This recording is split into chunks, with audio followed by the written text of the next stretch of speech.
Yep.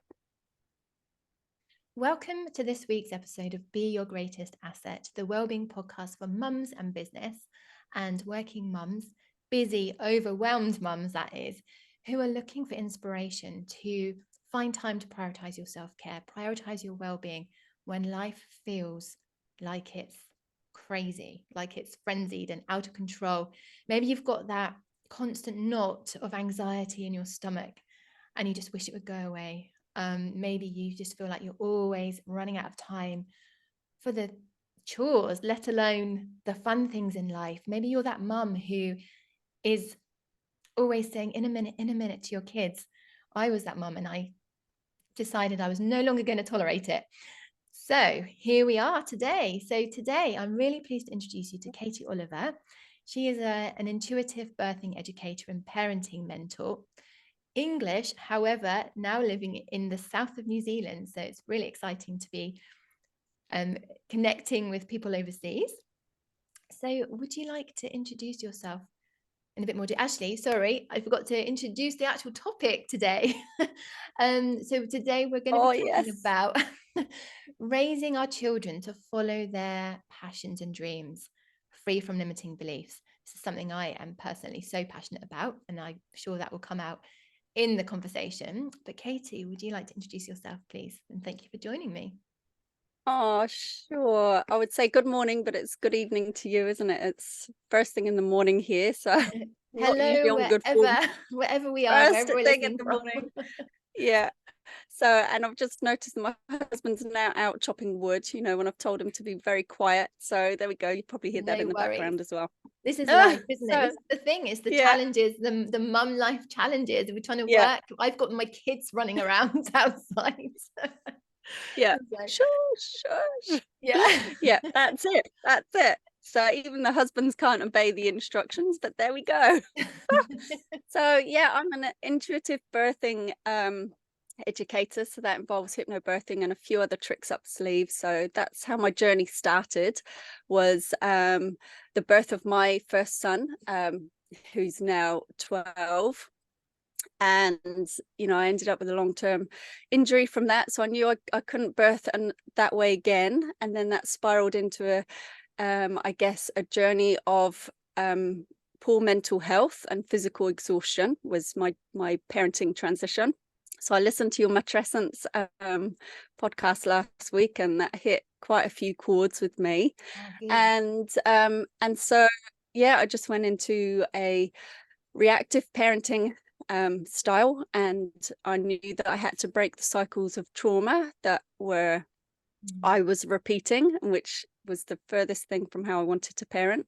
So yeah, along with I guess my educational background as a teacher for many years, and then my journey with the struggle of parenting, I've now combined the two, and what I'm offering at the moment is intuitive birthing and parent mentoring. So I really love supporting parents through their transition into parenthood and their struggles, because the struggle is real. It is. And but then I've also me and my husband have co-created a business this year, the beginning of the year. So we're coming to the end of our first year, and that's teaching or taking children into nature for a day. But we have lots of different offerings, so it's taking them into nature so that they can really just be their true selves in nature. So that's why our business is called True in Nature, and it's just bringing them back to allowing themselves to be children, to learn what they need to learn because they know what they need to learn, and yeah, enjoying bringing all those life skills of communication and discovery, preserving their curiosity and wonderment, and allowing them to build and climb and do all those wonderful things that they need to do without the restrictions and expectations that they have for most of their lives, Yeah. in family life and at school life. So that's our creation, our baby this year that we are nurturing. That's very So it's very exciting. exciting. That's one of the reasons why we've just made this big move to Scotland is to be in nature, just so the boys can just go and run in the fields and be wild. And we've got Yeah. plans, you know, we're going to grow vegetables, and they've got a dedicated area where they're going to build a BMX track, and, you know, a bit of engineering and as well, and just enjoying the mindfulness Yeah. in nature. It's just really lovely. We were out there this morning because we had a bit of snowfall, and yeah, they're like, oh, it's snowing. So yeah, it's just really lovely, really lovely. So Yeah. we're talking today about Yeah. limiting beliefs for children. Like, I personally, is my internet okay? It just told me I'm unstable. Can you hear me? It's a little bit sketchy. Yeah. Okay. It's gone a bit windy. So when it's windy here on the farm, the internet goes funny. Rural life. So yes, talking about limiting beliefs, like for me, again, one of the reasons we've moved to Scotland is because my husband and I had a dream. We wanted to bring it to fruition. We wanted to not be those people who were always talking and never acting. But by default, we're actually role modeling to our children that dreams can come true, passions can come true. So let's talk about the limiting beliefs that we can break the cycle of. um, and the strategies. So I know you wanted to talk about limiting beliefs. First of all, what is a limiting belief for our listeners who may not have heard the term? Ooh. Oh, that's a great question, actually. So, a limiting belief is often unconscious, so we're not really aware of them, and but they drive our behaviors, our actions and inactions, and often our words. So these are formed so from conception, through the very first 7 years of life. Your is the foundation of you creating the beliefs that you have on the world, and that, you know, there's lots of different theories and different ways that you can come across this information. So this is just one way, and this is what I've come across in my journey. So there are 12 core beliefs, and we all have, you know, parts of them within us. And we will have some will be much more heavily weighted than others, and some are more influenced by your relationship with your mother, and some are more influenced by your relationship with your father, or the absence of them. And so they would look like things like, I'm not good enough, I'm not worthy, I'm not allowed to be capable. So that's, you know, often a sibling thing. If you're a younger sibling, get everything done for you by the older sibling. It Yeah. might be things like, I need to be perfect.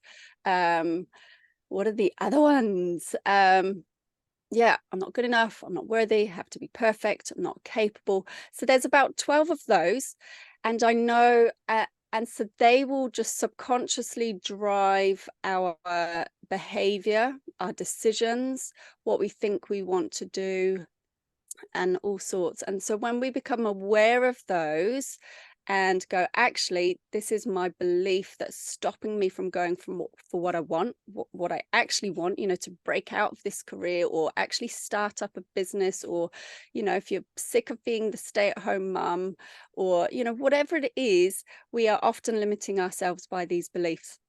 And Yeah. then we just have, you know, the beliefs that we absorb as children, through the conversations, through what we hear, through what we see on TV and the screens and in society. And these are all absorbed. So things like our money beliefs, you know, big ones about money.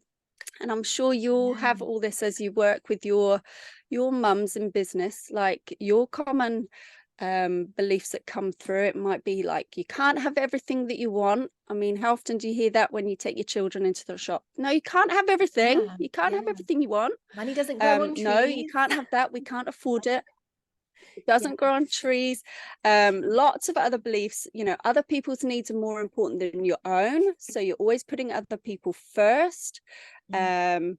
There's a certain way that things have to be done. There's a right way, the wrong way. I can't get things wrong, otherwise I'm going to get, you know, In punished, trouble. or Yeah. shouted at, or or worse. I have to be perfect, or things have to be perfect. And that often looks like a lot of procrastination, like you keep putting things off because until everything's perfect, until your house is perfect, you can't do what you really want to do. I don't have what it takes, I'm not qualified enough. Um, all those kind of things, or you're too afraid to do anything because you're afraid of what other people think of you. Yeah. So what are the ones that you come across, Michelle, quite often? The ones that I come across, well, all of those, but also on top of that is I don't have time. That's a massive one that comes up. As mums, like we're always putting everyone and everything else before ourselves, before our own needs, even our basic needs. Like I had a lady recently tell me that I haven't even been finding time to have showers. Like that's a basic need. Or eating, for example, like making sure that your kids are eating.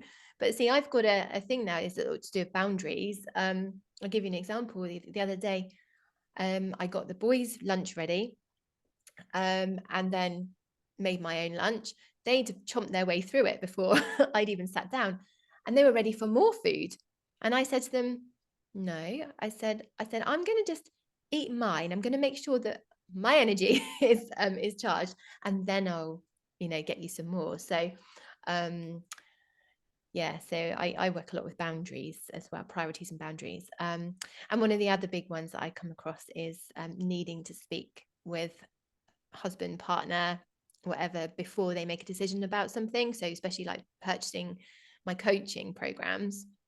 And then the partner doesn't necessarily see the value in what it is that I'm offering. And so the mum denies herself a potential opportunity. So that's kind of like ties in with the permission piece as well. So they are some really powerful limiting beliefs there. Every single one of them merits its own podcast, to be honest, I think. Oh, absolutely. There you Yeah. go. There's your year's worth of podcasts right Yeah, you're going there. to come on every week as my guest speaker. Yeah. So let's focus on three. I know you've highlighted Oh, three that would be specific ones. amazing. Yeah. So That would be awesome. Um, so let's yeah, focus so on I'd the love to three that we'll hone in on three that I think have been. we've got a delay, Yeah, haven't we? we're overlapping there. Yeah, we'll focus on the three. And what I'd love to for your listeners or is that we'll highlight these three and then give you some tips as to how we can not prevent these limiting beliefs. That's a bit of an illusion because everybody, even if this was one of my illusions, is to be the perfect parent, because then nothing will go wrong and everybody will be happy. I'm still getting over that one. I'm just wondering, are you still there, Michelle? Because you've frozen. Are you Yeah, still I'm there? still here. Cool. And then just give some wee tips of how we can kind of offset those, and just Yeah. bring awareness to our parenting. And like, don't go away and think, oh my gosh, I do that so much, I'm ruining my child. That is not what this is about. This is like, oh, okay, yes, I could make this simple tweak, little tweaks, and then build them up, build them up, build them up, build up their Yeah. strength, and then they soon grow and change. So let's go into money. And I'm really interested in the money piece because this is a big journey for me. I have lots of limiting beliefs about money, just from, the attitudes that my parents have. And, just those, simple pieces. No, we can't afford it. We can't afford it. And both Gareth and I are from, big working class families, and you only get money if you work hard. So you have to work hard to get money and to get what you want, and that's where we're at. We're trying to find that life balance. Yeah. We don't want to be slogging all our guts out and sacrificing the time with our family and children. So yeah, the importance of language about what we're talking about is the point that I want to bring through here. And this is something I learned during my hypnobirthing training, is actually reframing your language to give you the best chance of getting what you want. So for example, we all know the money stories. You know, you go into a shop with your children and they're like, no, we can't afford that. No, we can't afford that. No, we can't afford that. And it's often the first thing that rolls off our tongue when they want, you know, whether it's a lollipop or a packet of crisps or like a really expensive piece of, you know, Lego kit or the, you know, whatever it is, we can't afford it. We can't afford it. So whether it's your dream home or the holiday or, you know, a piece in your house or even the little simple things. So instead of saying we can't afford that, it's flipping our mindset and actually going, you know, if you go into a physical shop and going in with the belief that actually I can afford anything I want here, but I'm choosing not to spend my money on that thing. Okay. I'm choosing to spend my money somewhere else. Yeah. You know, Priorities. very, very simple.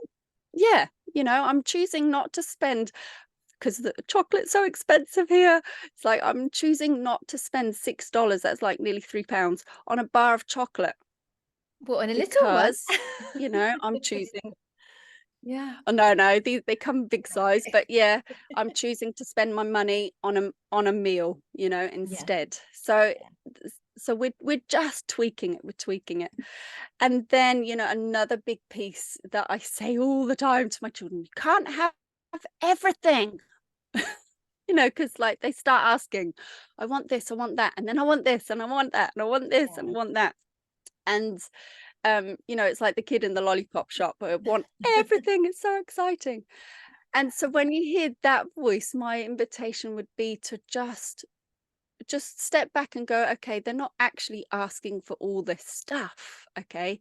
But what is it that they think they're going to get if they can have all that, you know? So it's like, okay, if you have that toy, can you imagine yourself being excited and racing it around and you know, the joy and the fun that you could have with that, and just talk into that, and usually that's enough to just appease them and be on with their journey. You know, they're just in their imagination of what it would be like. You know, just like we go around the Yeah. shop and, you know, you go around the decor bit and it's like, oh, I'd love to have that and that and that and that and that and that. And you know, you're not going to go out and Oh, spend everything, but you're just imagining. So just join them in their imagination instead of, you can't have everything you want, when because that's been a big piece for me.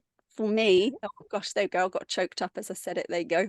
It's true. It's still a block of, you know, me in business. Like I can't have this business and that business and the family life. So it's there. That's how it's playing out for me at the moment. yeah. And then, you know, things like money doesn't grow on trees. You know, like we are brought up in a society that money's scarce, money's limited. Once you spend money, it's gone. Well, that's all an illusion. Once you know how money is created, this has become so freeing, and that's another issue, but we won't delve into that Yeah. now. So Oh, money is energy, isn't it? Money isn't energy. yeah, It flows in and out. It doesn't just yeah, disappear. It's all around yeah, us. You don't even see money and anymore anyway. It's all electronic. no, It's not yeah, physical. and they just make it up. They just make it up with the Yeah. dots, you know, with the zeros on the end. So, you know, the more you spend, the more you get rid of, the more that comes to you. It's like creating that flow.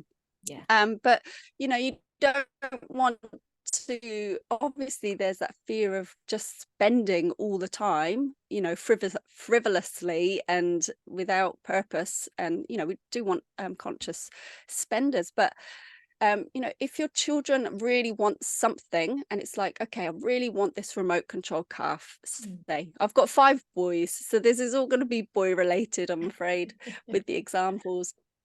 And um so, you know, let them ask for it a couple of times. And if they ask for it a few times, you know that they really want it. And Yeah. instead of coming back going, I can't afford that, then come up with the problem solving. Okay, so I can see that you really want this. This is going to bring you lots of joy and happiness, etc., etc.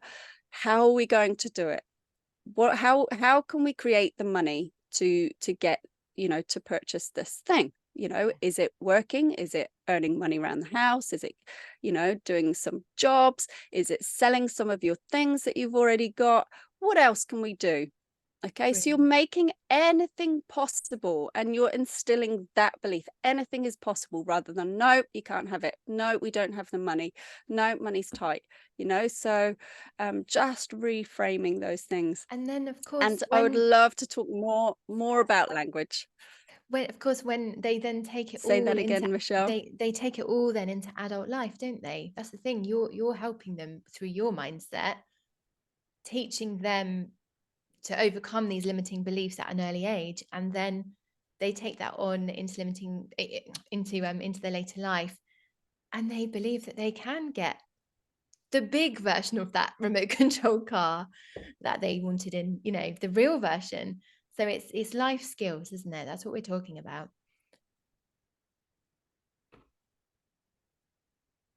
Yeah, and so we're really helping to nurture, plant those seeds that anything is possible, and they can have what they truly desire and what's true for them. You know, that's because we are fighting that. You know, we're overcoming that Yeah. here, aren't we? I'm Give me 2 seconds. I'm going to pause the recording. Hang on. Yeah. Okay. Slight So interlude there. yeah, I So would where were love to we? talk. Yeah, it's okay. And this is perfect, because like the importance of language is so important in every area of our parenting, you know, and we have to talk in ways that we're promoting what we do want rather than what we don't. And we just had a perfect example, like your internet's been squashing out there, and you've instructed your boys, don't go on the internet and don't play on the PlayStation. For a So what have we limited told them to time. do? It's not Yeah. like for the rest of their lives. Yeah. So we've actually planted the seed of what they're going to do. So they're going to go on the internet. And this happens all the time in parenting. It's like we say, don't climb the tree. So what are they going to do? They're going to climb the tree. Don't go into the road. So they're going to go into the road. Don't hit your brother. So they're going to hit your brother. So we have to reframe our language all the time. And the same with birthing. It's like I say to our parents, it's like a lot of them, they don't want cesareans, and they have this in their mind. So actually we have to flip our language. What do we want? I want a gentle, calm birth. I want you to stop at the road and hold my hand. I want you to climb carefully and hold on tightly. I want you to just go and play with your Lego or play outside while I'm on the podcast. So we need to just remember to tweak these our requests of what we do want, you know, rather than what we don't. So yeah, Yeah.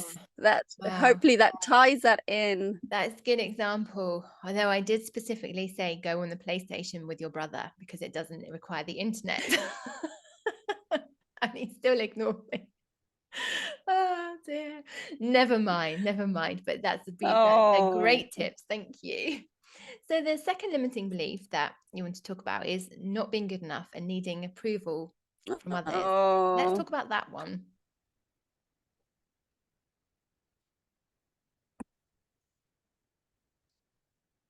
So we're talking about, did you hear me again? Is the internet still not great? yeah, I can hear you now. Yeah. So yeah, talking about Oh. not being good enough and needing approval from others.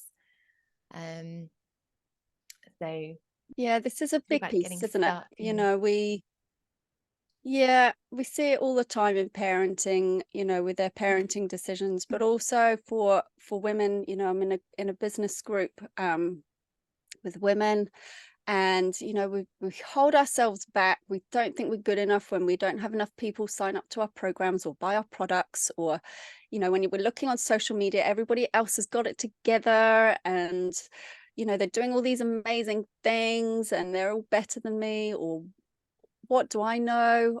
I can't possibly bring this out because I'm not qualified enough. I haven't got enough certificates or letters after my name. What do I know?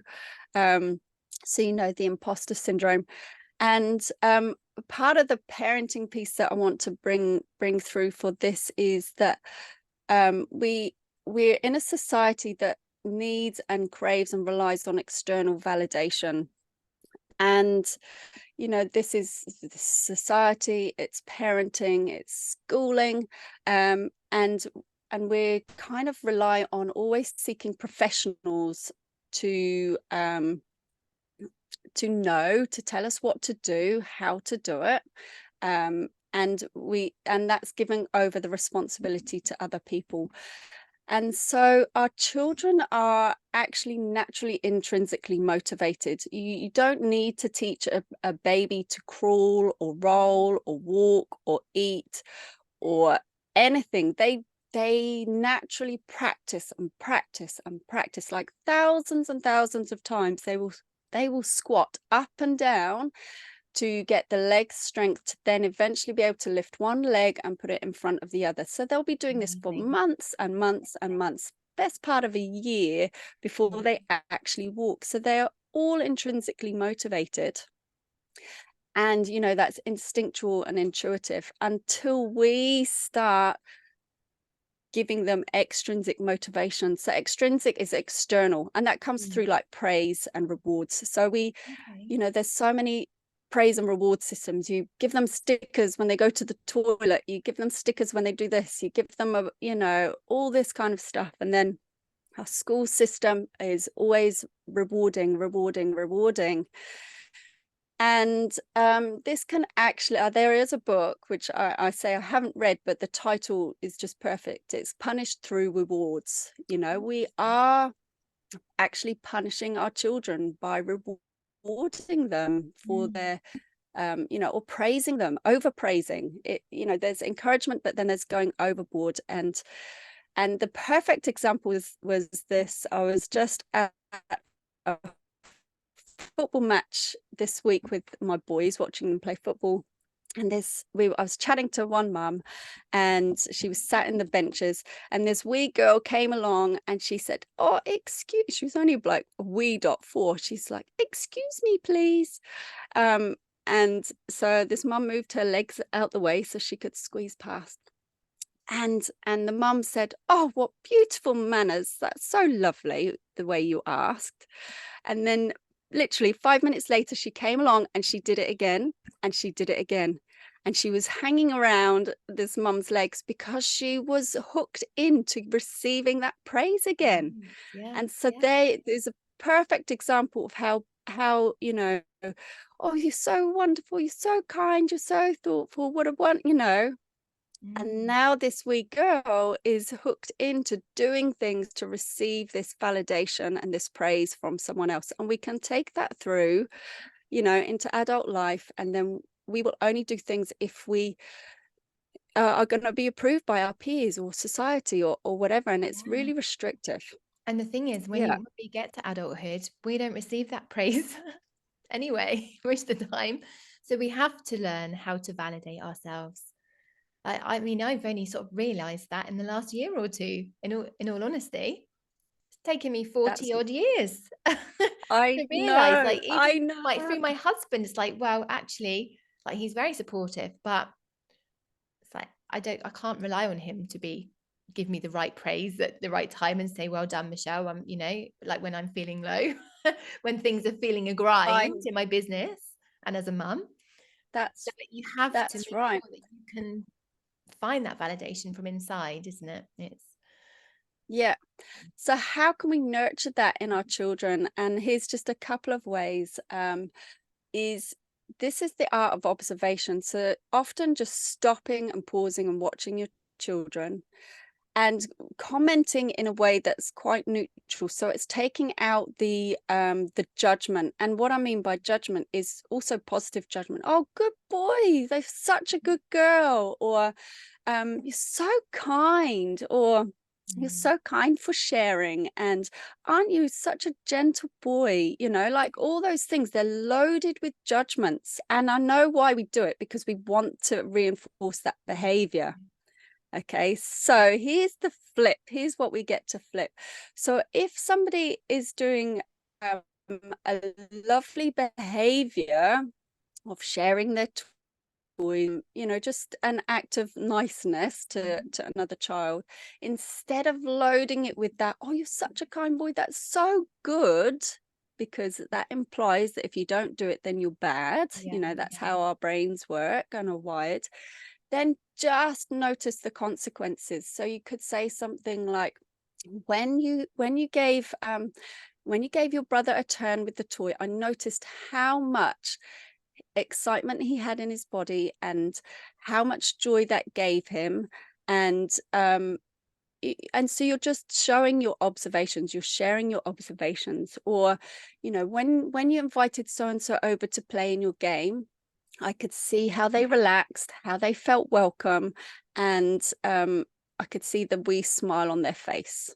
Yeah, that's Can you see beautiful. the It's the difference? difference. Yeah, Like, yeah, so yeah. now internally, they are internalizing, wow, when I go over and make somebody feel welcome, that makes them feel like this, Mm, instead of going, oh, I'm really good. So now I'm going to give all my toys to other people, give all my stuff away, and look after everybody else, because someone's going to go, oh, you're so good for sharing and giving all the stuff away, even though you really want to play with it. But you're just doing it because somebody's going to notice that or tell you that you're an amazing girl for sharing, or an amazing boy yeah, for sharing. And in comes this whole martyrdom thing. yeah, yeah. Yeah. That's very So, powerful. It's very empowering, isn't it? When just that yeah, simple reframing. Oh, I'm learning so much. yeah. um, I love Oh, I loved and it's, earlier you know, that so, I loved earlier that you highlight thanks for highlighting. I made a note that you said this isn't about feeling like you've wrecked your child or damaged your child, because that was something that I struggled with for a long time, like from first to second child. And I was very on my journey of self-growth with my second child. So I was almost like using my first one as an experiment. And I went through a lot of, oh my gosh, I've damaged him, he has got some negative tendencies and all of that. And yeah, so it's very good, very good, helpful to just yeah, consolidate yeah, that, to highlight that yeah. it doesn't mean Oh, you've damaged your child if absolutely. you haven't been doing this. um No, because we so can always reframe, always, yeah, always reframe, and that's always. what that it's all about. So, yeah, just sharing what you notice. So when they get that achievement at the assembly, don't go, oh, I'm so proud of you, and make it all about you. It's Yeah, like, what does it mean to them? I can see that makes you feel really good inside about yourself. Or you're feeling, how are you feeling? Just flip it back to them. How are you feeling about this? Let's hear it from them. yeah, And very, very simple. If we take it back to a child's drawing, often we come in and we go, wow, that's an amazing drawing, you're so clever. Like, I'm saying it in this tone of voice, which is quite patronizing, but wow, your drawing's amazing, you're so clever, look at that dragon. And really, it's like not a dragon, and you've just completely ruined their thing. So again, just flip it back. It's like, tell me about your picture. What inspired you to do your picture? Or, when they're really young, just describe what you see. I see lots of colors. I see all the lines going in different directions. I see the lines going around and around in circles. So you're just offering what you see rather than loading it with your, that's amazing, you're yeah, so clever. Because how many people, and what you shared earlier, believe they can't sing, they can't draw, they can't do all these, they can't play music, because that's where we've been validated from parenting. Yeah, absolutely, and through school. absolutely. So Mm, that brings us on to our third one. We can run through this because I'm conscious of your time today oh, and our, our yeah, podcast time. Um, so number 3, that there's a certain way things have to be done, or that I yeah, can't fail or I can't get it wrong. So the third yeah. limiting belief. Let's Yeah, touch on yeah. this And one. this is big. This is big because often we don't do things because we're afraid of getting it wrong or afraid of failing.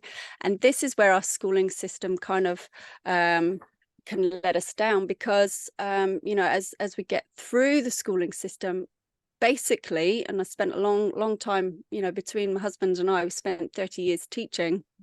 We actually now homeschool our children, but we are teaching our children to pass tests, to pass assessments, and they have to get it right. And a lot of the time we are actually mummying them through and not letting them fail and letting them make mistakes.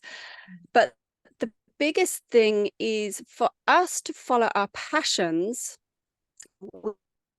We have to believe that anything is possible. The killer of believing possibilities is to kill someone's imagination and curiosity. And we do this very early on. We are obsessed with teaching our children the answers to everything, because that's how our school system rolls. You have to know the answers to everything. And it's so outdated, because children don't need to know the answers to anything anymore, because we've got it at the tap of a button. You know, our world has moved forward so rapidly that that is not a measure of their life skills anymore. To remember these things is not of use anymore, because we can just find it out. So if we kill our children's imagination, we think we're being helpful to them by giving them their answers, because we want them to learn, we want them to get ahead, we want them to do well at school, we want them to do well in the workplace. But all of the biggest successes in the world, you know, the biggest entrepreneurs, they all, you know, many of them struggled at school, but their brains worked in such different ways. And Einstein says, you know, the true sign of intelligence is not knowledge, it's your imagination. And so we have to preserve our children's imagination. So when your child comes to you and they say, why is the moon that shape, or why is the sky blue, or why does the tide go in and out, instead of giving them the scientific answer that we believe is true or that we know, in that moment, when we offer them the answer, that has killed their curiosity. That is It interesting. stopped I've it just dead, and written they are no that longer down. wondering about what is possible. Wow, I've just written that quote down. Oh, That's really hit something there. oh, That's good. amazing, because that's one of the things that I feel like I damaged with my eldest, to be truthful, is his imagination. Oh, So we're working through it. We're working through it. So that's the yeah. thing. Hands up. None of us are perfect. No, None of us are no, perfect. absolutely not. What is No, perfection at the end of the day? What is it? Anyway, that's a whole other no, it's conversation an too. illusion. It is an Yeah, illusion. So I yeah, love that. I love that. yeah. And So so how can we do this in parenting? And I think the biggest message here is, like, we are in a roller coaster life, where we think that we need to take our children to all the after school clubs so that they learn, they can get ahead, they can be more successful in life, because, you know, they're doing music, they're doing sports, they're doing arts, they're doing everything. But the more we tell them how to do something, we instruct them how to do something, that stops them from thinking for themselves. yeah. And so they're not developing their imagination, they're not developing their problem skills. And in this rapidly changing world, the jobs that are around now will not be around in 10, 20 years' time. And so the schooling or the education that is around now is irrelevant. What we need to be supporting our children in is being creative thinkers, being creative problem solvers, and that comes from imagination. And there's a perfect podcast by Ken Livingstone. It's how schools kill creativity, and that is really an amazing piece that will explain everything in there. But so we need to preserve that creativity, that time for free play, just to go and play in their imagination, because when they're playing in the dirt with their toys and their cars or their dolls and their families, they are coming up with solutions and solving problems that we don't even know possible. And that's where we also become limited, is that when we know something, you know, like, we go to school, we go to university, we get a degree, we get into debt, we then take on a mortgage, get into more debt, and we have to live life paying off these debts and these bills. And that's how life is, because that's what we believe is the only way. And so sometimes knowledge can actually be limiting. And so when we think that there's only one way of doing something, that's all we're focused on. And we can't see the bigger picture. We can't see all the possibilities and all the solutions. And this is where imagination and free play is so healthy and so needed for your children. That's amazing, because that's very much how I work with my clients, is by soothing the nervous system, you create the space to actually see new possibilities. The imagination starts to come through again. So yeah, I love it. It's very powerful work. Yeah. So So wow. I'm inviting you, we're coming up to a new year. This is a great opportunity to plant new seeds. And it's like, okay, how many activities do I actually need to enroll my child in? Mm, Maybe just 1 or 2 a week, and clear up your space and take that time. So you're regaining time, you're regaining your energy, because you're not spending your life whizzing running around, around. dropping off, picking up, having meals on the hop. You're not spending all your money, so now you can Yeah. work less. Yeah. So let's remove all that and know that actually downtime, free play, going to going to say like playing football is still not free play, because they're still instructing you how to do things, in a roundabout way. So free play is child initiated. So take all those pressures off, create more space, more time, more energy, more money. You don't have to work as much, and know that you are really gifting your child, for them to love and develop their passions, their imagination. Yeah, it's beautiful. Yeah, I agree with that, because I specifically haven't registered my boys with lots of clubs since we've moved here. But even before, they used to tell me, I love Wednesdays because it's the day you pick me up from school and we go straight home and they can play with their toys. So I started to almost unsubscribe them at that point. And they just did a couple that they really enjoyed, which is scouting and martial arts. So yeah, that's a really good tip. I do think us mums make a rod for our own back sometimes. So would you like to share, now you've shared some amazing strategies there, would you like to share a bit about your work? I know you've got a gift for our listeners today. Before we Oh, close off yeah, today. thank you. Yeah, so I know I'm at the other end of the world, so I've got a birthing course coming up this weekend, so that's exciting. That's live, and then we've got all our holiday programs that are coming up in our long school holidays are December, January. That's our summer holidays, so they're all coming up.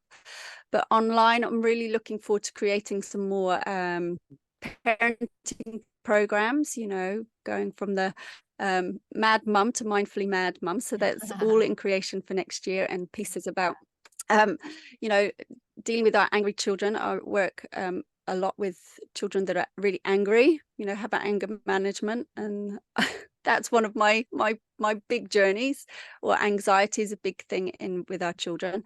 But my offering for your listeners, for the next couple of months at least, is 50% off a one-on-one intuitive parenting mentor session. Wow. So if there's anything really coming up for you that you're struggling with, or you need to break through, then I can offer a 50% discount for that. So I'm sure you'll have all the how to get hold of me details. But yeah, just say that you've listened to the Michelle's podcast, and we can book up an appointment.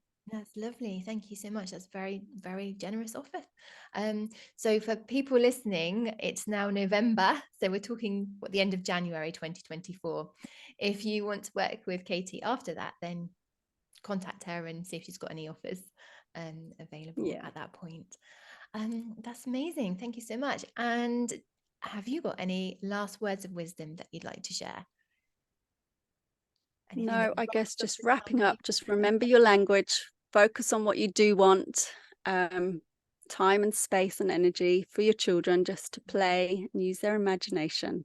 And yeah, I guess the biggest thing is, by you living your passions and going for, whether it's creating a business out of what you love doing, that is role modeling for our children, that they can do that too for their future. And so, because often we get tied up in that guilt, don't we? We don't want to do what we really would love to do because we think it's going to take away from the children, not going to have enough time for the children, and we've got to run around doing all these things for the children, so we don't do our thing.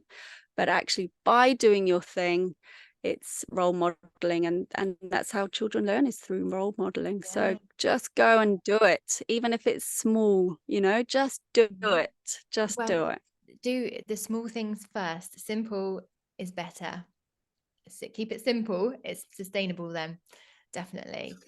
Yeah, that's Yeah. wonderful words of wisdom. I completely agree with that. And that's very much my ethos through all my work. So that's amazing. Well, Katie, thank you so much for joining me today. I have learned so much, as I've already said.